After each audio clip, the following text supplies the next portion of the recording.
That was not a large applause. Start again.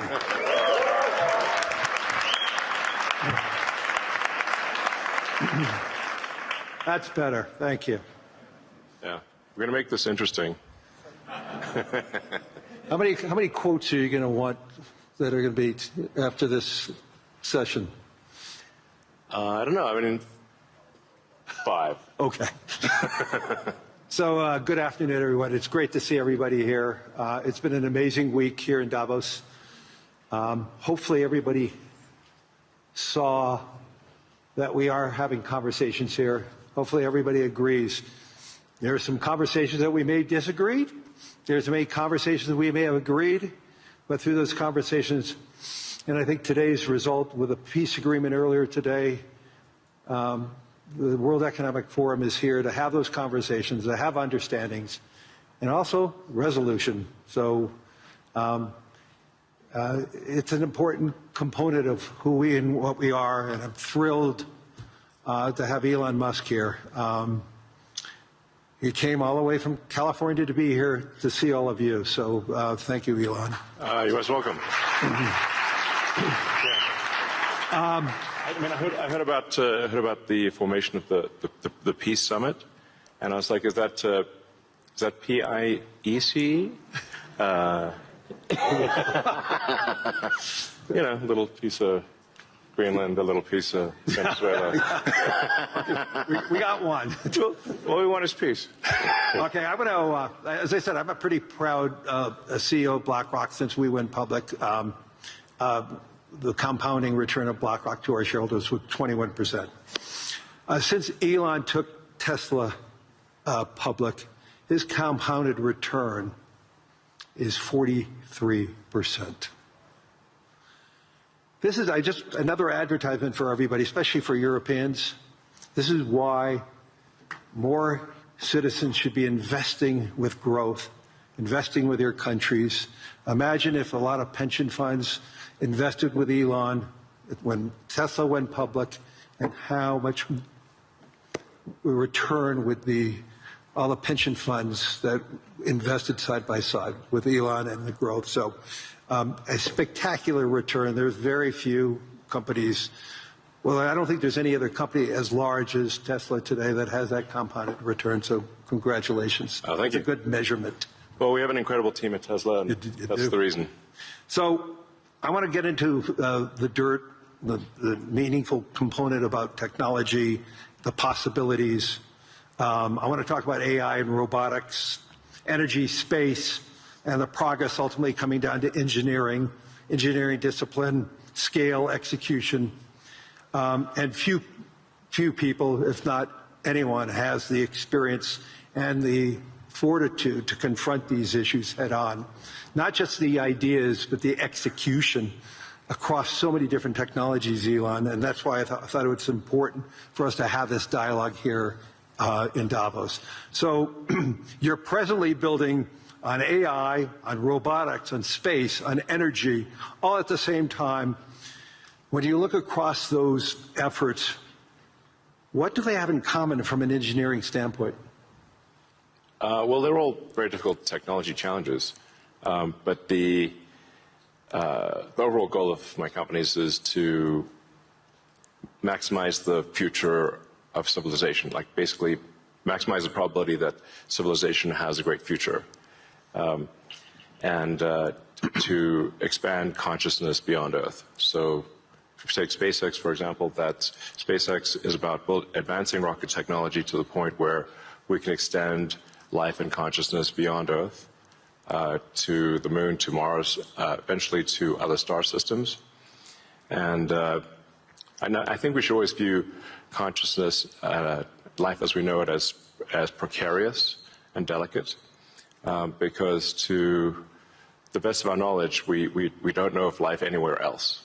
You know, I'm often asked, are there aliens among us? And I'll say that I am one, but... Or you're from the future. They don't believe me. Okay. But I think if anyone would know if there are aliens among us, it would be me. We have 9,000 satellites up there, And not once have we had to maneuver around an alien spaceship. So I'm like, I don't know. Bottom line is, I think we need to assume that life and consciousness is extremely rare, and it might only be us. And if that's the case, then we need to do everything possible to ensure that the light of consciousness is not extinguished, because we're effectively, the way I view it is, the image in my mind is of a tiny candle in a vast darkness, a tiny candle of consciousness that could easily go out. And that's why it's important to make life multiplanetary, such that if there is a natural disaster or a man-made disaster on Earth, that consciousness continues. That's the purpose of SpaceX. Tesla is obviously about sustainable technology, and also at this point we've sort of added to our mission sustainable abundance. So with robotics and AI, this is really the path to abundance for all. If you say, people often talk about solving global poverty, or essentially how do we give everyone a very high standard of living. I think the only way to do this is AI and robotics, which doesn't mean that it is without its issues. I mean, we need to be very careful with AI. We need to be very careful with robotics. We don't want to find ourselves in a James Cameron movie, Terminator. He's got great movies, love his movies, but we don't want to be in Terminator, obviously. If you have ubiquitous AI that is essentially free or close to it, and ubiquitous robotics, then you will have an explosion in the global economy, an expansion in the global economy that is truly beyond all precedent. Elon, can that expansion be broad? Yes. Or is it narrow? And how can that be created? How can it broaden the global economy? Yeah, a way to think of it is that if you have a large number of humanoid robots, the economic output is the average productivity per robot times the number of robots. Right. And actually, my prediction is in the benign scenario of the future that the robots will actually make so many robots in AI that they will actually saturate all human needs. Meaning you won't be able to even think of something to ask the robot for at a certain point. There will be such an abundance of goods and services, because my prediction is that there'll be more robots than people. So, but how do you then have human purpose in that scenario? Yeah, nothing's perfect,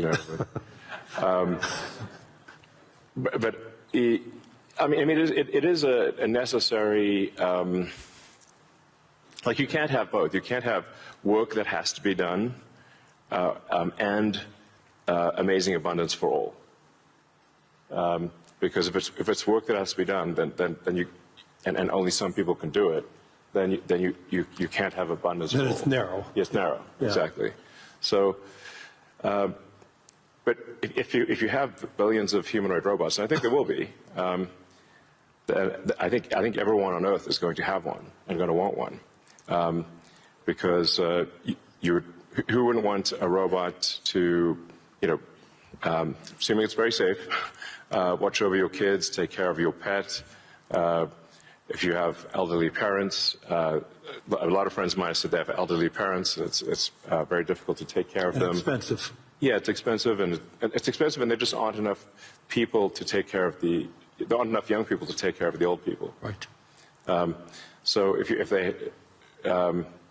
had a robot that could take care of and protect an elderly parent, I think that would be great. That would be an amazing thing to have. I think we will have those things.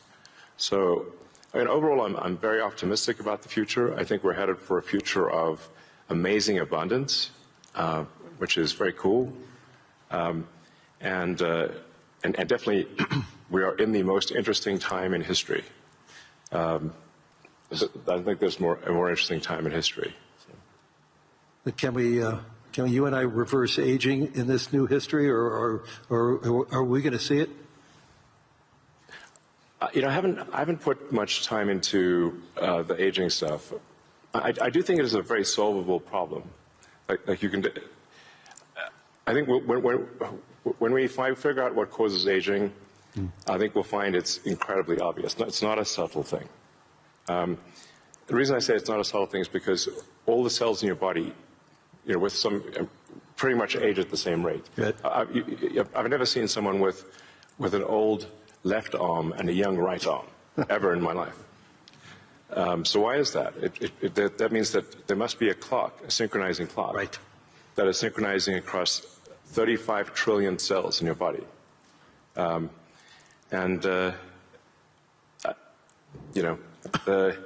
There is some benefit to death, by the way. It's like there's a reason why we don't actually have a longer lifespan, because if people do live forever for a very long time, I think there's some risk of an ossification of society, of things just getting kind of locked in place, it just may become stultifying, just not lack vibrancy.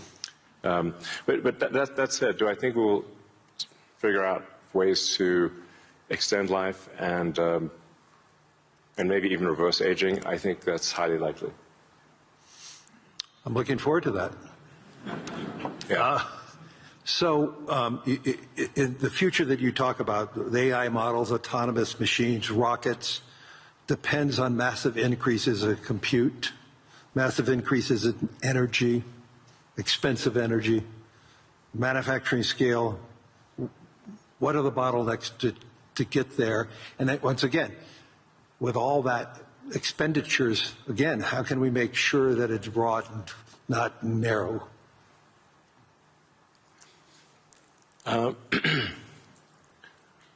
I just think the natural thing is it's going to be very broad, because AI companies will seek as many customers as they possibly can, and the cost of AI is already very low, and it's plummeting every year.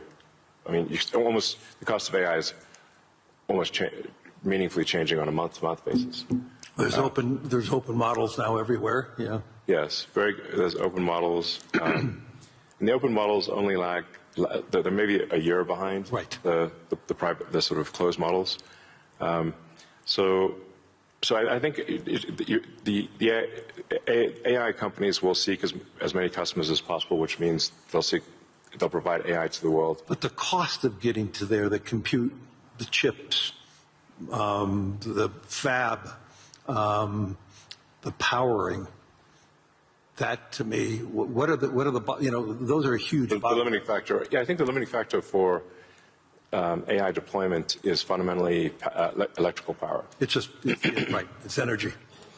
Yeah. I mean, we're seeing the rate of AI chip production increase exponentially, but the rate of electricity being brought online is 3%, 4% a year, yeah. Max. Yeah. It's clear that we're very soon, maybe even later this year, we'll be producing more chips than we can turn on. Except for China. China's growth in electricity is tremendous. They're building 100 gigawatts of nuclear as we speak. Actually, solar is the biggest thing, yeah, in China. So I believe China's production capacity on solar is 1,500 gigawatts a year, and they're deploying over 1,000 gigawatts a year of solar. Now, for continuous solar load, you divide that by roughly, 4 or 5. Call it that's around 250 gigawatts of steady-state power paired with batteries. And that's a very big number. That's half of the average power usage in the U.S. Right. So U.S. power usage on average is 500 gigawatts. China, just in solar, in solar that can provide steady state power, and batteries can do half of the U.S. electricity output per year just with solar. Solar is by far the biggest source of energy. And actually, when you look beyond, or even on Earth, but certainly beyond Earth, the sun rounds up to 100% of all energy. This is an important thing to consider. So the sun is 99.8% of the mass of the solar system. Jupiter is about 0.1%, and everything else is miscellaneous. Now, even if you were to burn Jupiter in a thermonuclear reactor, the amount of energy produced by the sun would still round up to 100%, because Jupiter is only 0.1%. If you teleported 3 more Jupiters into our solar system, and burnt 3 more Jupiters and everything else in the solar system, the sun's energy would still round up to 100%. So it's really all about the sun. And that's why one of the things we'll be doing with SpaceX within a few years is launching solar-powered AI satellites. Right. Because the space is really the source of immense power, and then you don't need to take up any room on Earth. There's so much room in space, and you can scale to enormous. You can scale to, I think, ultimately hundreds of terawatts a year. You and I have had these conversations before, but why don't you tell the audience what would it take for the United States, and what type of geography would it take to have that solar field to electrify the United States? And then let me ask a question: why aren't we doing it? Yeah. So, I guess a rough way to think about it is 100 miles by 100 miles, we'll call it 160 kilometers by 160 kilometers of solar is enough to power the entire United States. So the 100 mile by 100 mile area is you could take basically a small corner of Utah, Nevada, New Mexico. Obviously, you wouldn't want it all in one place, but it is a very small percentage of the area of the U.S. to generate all of the electricity that the U.S. uses. And the same is true, actually. For Europe, you could take relatively unpopulated areas of, say, Spain and Sicily, and generate all of the electricity power that Europe needs. So why don't you think that there's a movement towards that here and in the United States? Well, there is, as it is in China. Well, unfortunately, in the U.S., the tariff barriers for solar are extremely high, and that makes the economics of deploying solar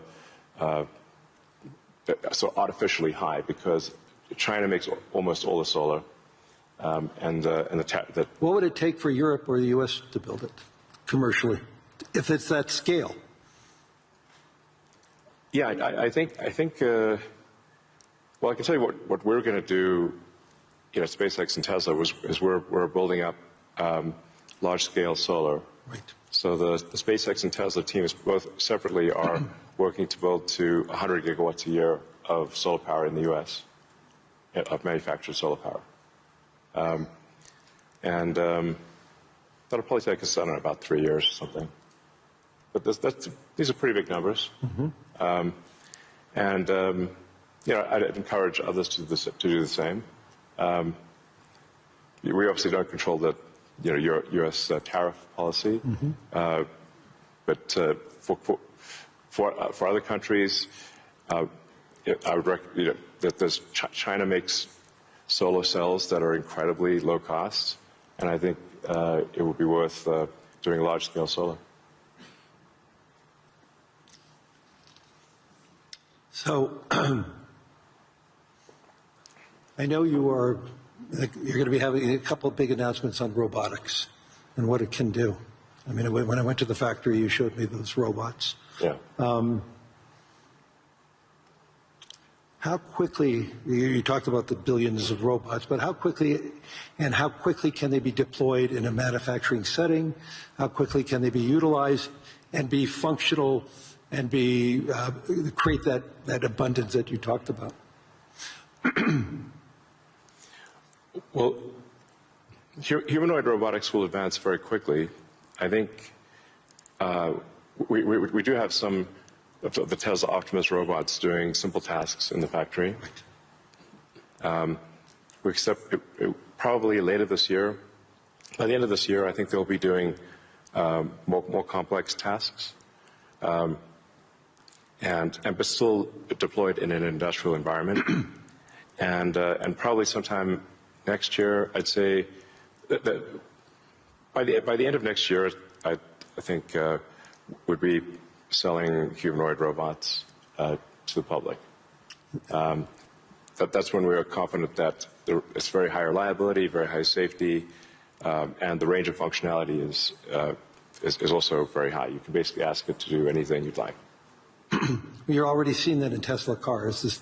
The software changes that you're doing, and what is it? Yeah. Every quarter now, a software change that upgrades the ability of the robot within the car. Yes, the Tesla Full Self-Driving software we update it sometimes once a week, and recently some of the insurance companies have said that it is actually so safe when Tesla Full Self-Driving is so safe that they're offering customers half-price insurance if they use Tesla Full Self-Driving in their car. And that can be monitored by the insurance company? Is that part of the agreement then? Yeah. I think self-driving cars is essentially a solved problem at this point. Right. And Tesla's rolled out a sort of robotaxi service in a few cities, and Right. will be very, very widespread by the end of this year within the U.S. And then we hope to get supervised full self-driving approval in Europe hopefully next month. Really that quickly? Yeah, and then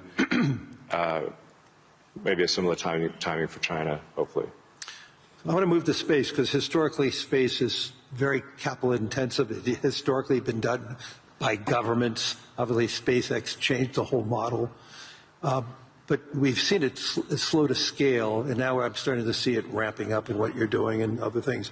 Talk to us about the automation and AI, how it's changing the economics in building and preparing for us in operating in space.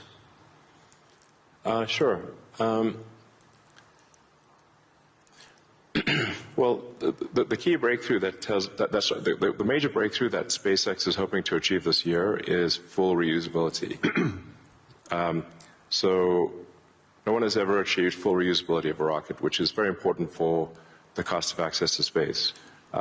We've achieved partial reusability with Falcon 9 by landing the boost stage. We've now landed the boost stage over 500 times.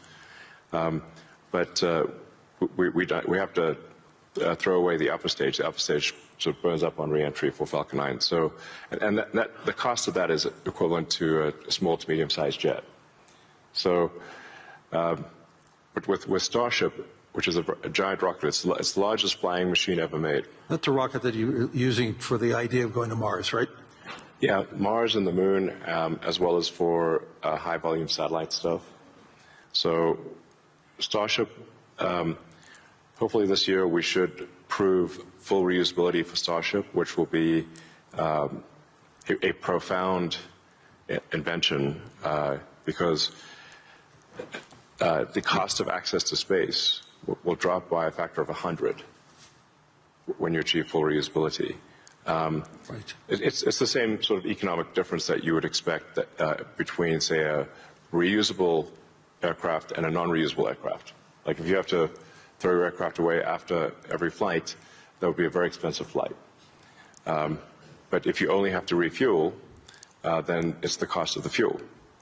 And so that's really the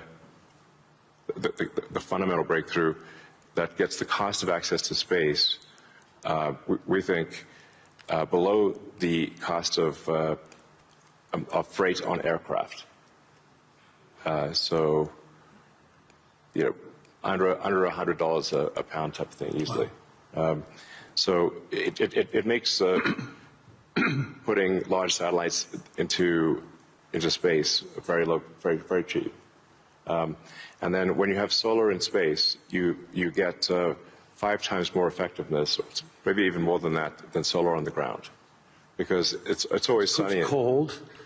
It's always sunny, so you don't have a day-night cycle or seasonality or weather, and you get about 30% more power in space because you don't have atmospheric attenuation of the power. Right. The net effect is solar is 5 times more. Any given solar panel will do 5 times more energy in space than on the ground. Is there any capacity in doing that and then taking that power and bringing it back to Earth? Is there any way of doing that, or you're just taking that power and utilizing it for the needs, like building AI data centers in space? I think the case, it's a no-brainer for building solar-powered AI data centers in space, because as you mentioned, it's also very cold in space. If you're in the shadow, then it's very cold in space, just 3 degrees Kelvin. So you just have solar panels facing the sun, and then a radiator that's pointed away from the sun, so it has no sun incidence, and then it's just cooling. It's a very efficient cooling system. So net effect is that the lowest cost place to put AI will be space, and that'll be true within 2 years, maybe 3 at the latest. Wow. So looking 10 or 20 years out, how would you describe success with AI or space technology, and where do you see it? Are you more certain what's going to happen in the next 3 years, or 5 or 10? I don't know what's going to happen in 10 years, but the rate at which AI is progressing, I think we might have AI that is smarter than any human by the end of this year, and I would say no later than next year. Wow. And then probably by 2030 or 2031, call it 5 years from now, AI will be smarter than all of humanity collectively. We only have a number of minutes left, but I want to humanize you for a second. So there's no speculation that you're joke about peace. Right. I want to. I would frame this question by: you are the most successful entrepreneur, industrialist in the 21st century, maybe beyond. I want to really get this. What inspired you? Who's inspired you? What was the foundation of your curiosity? And importantly, was there an aha moment, an epiphany at any time in your life and career?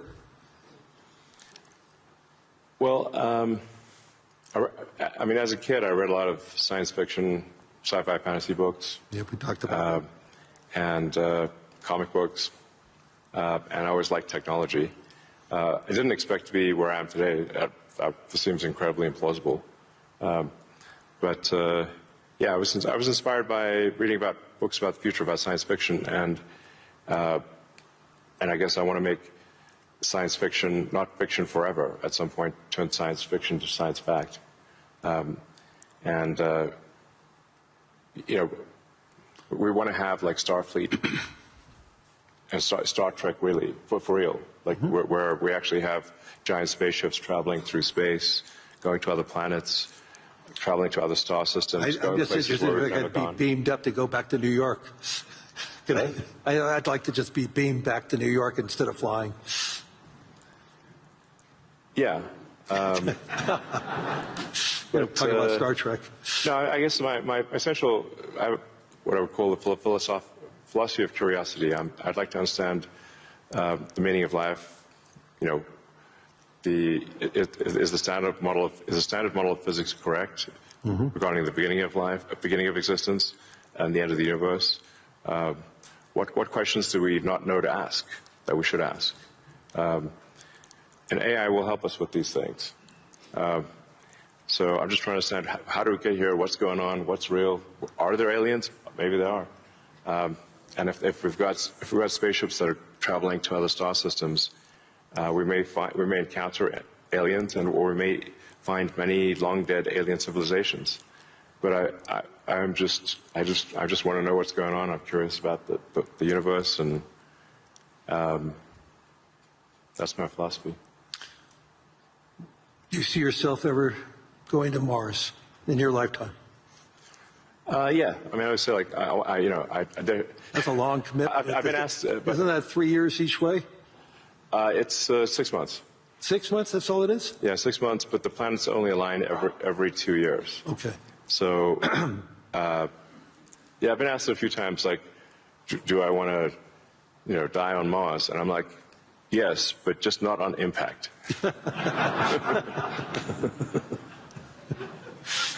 That's a good answer. Anyway, we're out of time.